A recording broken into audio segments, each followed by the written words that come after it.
Would you welcome Albert Brooks?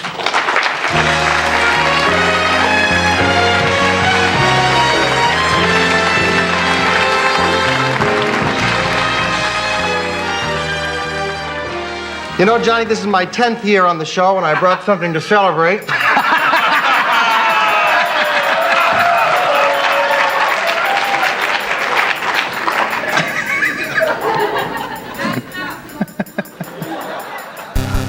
Ed, come on.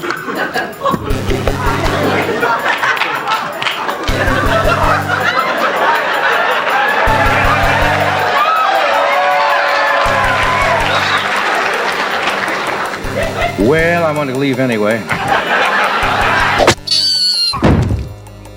This is indeed a disturbing universe.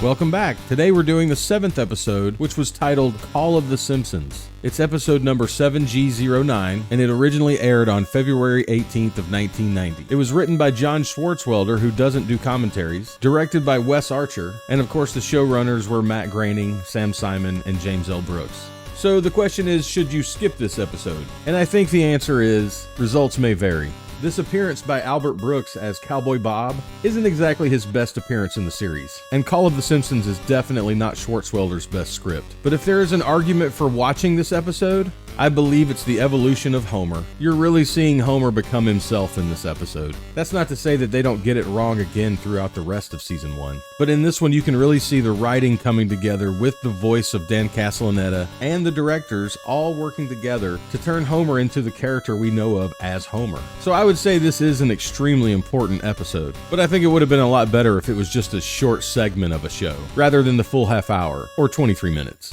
So let's analyze Call of the Simpsons. I think the first thing I should mention is that this is the episode that has the anti-couch gag at the beginning. What? A no couch gag. That was the gag.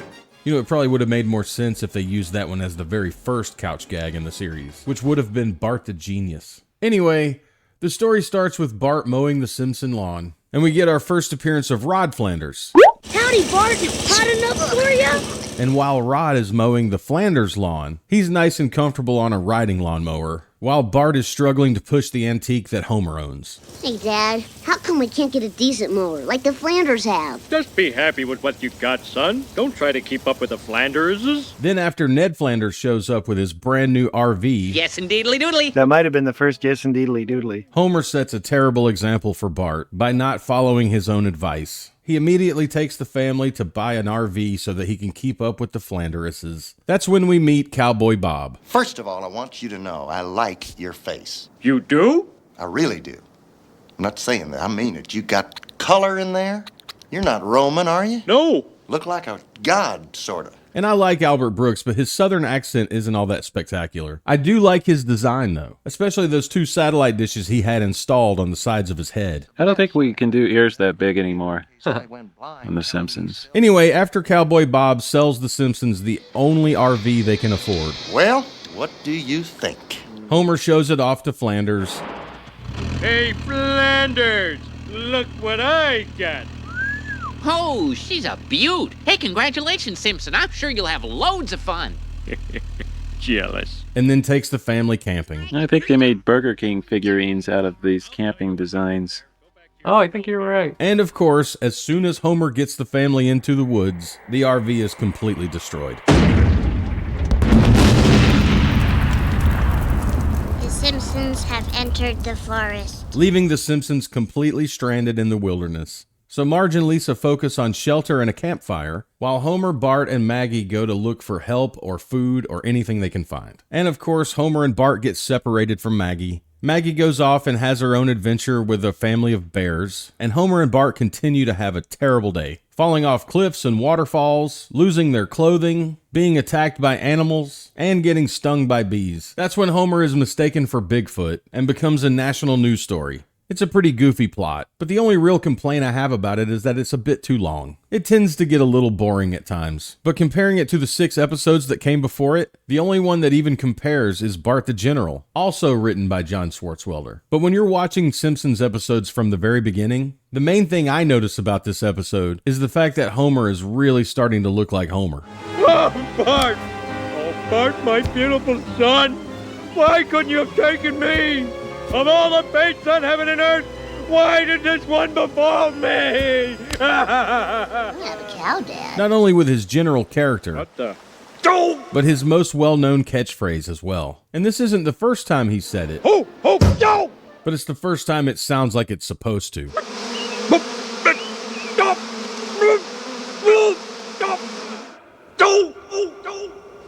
Hey, it's an early dove. Yeah, in the script we call them annoyed grunts. Okay. DOH. And I believe, according to Dan Castellaneta, it comes from a villain in Laurel and Hardy movies who was saying so he started to say damn, and then would cut himself off and go, oh. Who is the lucky boy?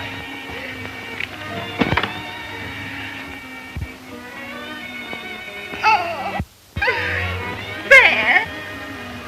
Daughter, this is the proudest moment of my life.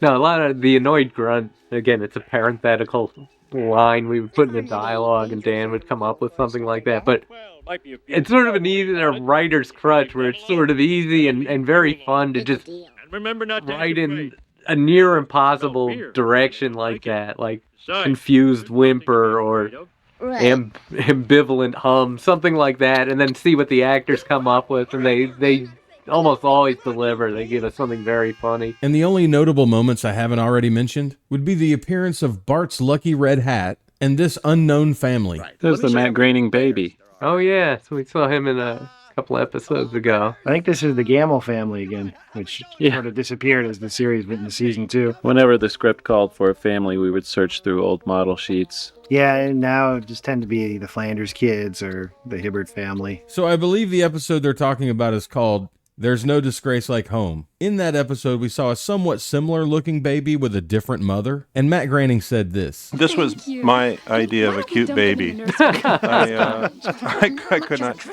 I couldn't draw very well.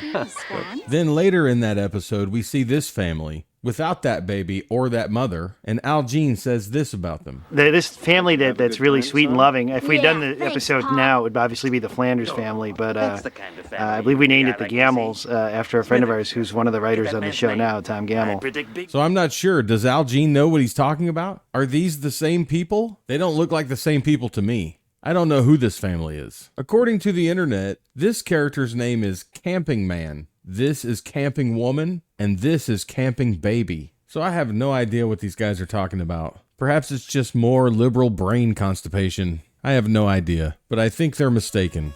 I also think it's important to mention that Matt Groening and James L. Brooks didn't even bother to show up for the commentary for this episode. And despite the fact that no one really seems to be all that proud of it, Call of the Simpsons is actually really good. But it would be a great episode if it didn't suffer from Season 1 syndrome. It could stand to be a bit shorter. And when I listen to the commentary, all I can think about is, what did they cut out of Swartzwelder's original script? What was the original ending in that script? And what is it about this episode that caused Matt Groening and James L. Brooks to be absent that day? Do they just not like this episode? Is it because they feel embarrassed that they butchered Swartzwelder's script and tacked on a different ending? I don't know, but even though this episode does tend to drag on at times, Homer really started to feel like Homer. I mean, he must have said dough 4 or 5 times. I mean, the Homer you get here is practically Season 2 Homer. Not everything is at the level of Season 2, but Homer's personality is certainly coming along. But I think the important thing here is that Swartzwelder once again shows us who the best writer is. And even though there are only 13 episodes in Season 1, there is still more Swartzwelder to come. But I'm just going to leave it there for now and get started on the Telltale Head. See you next week.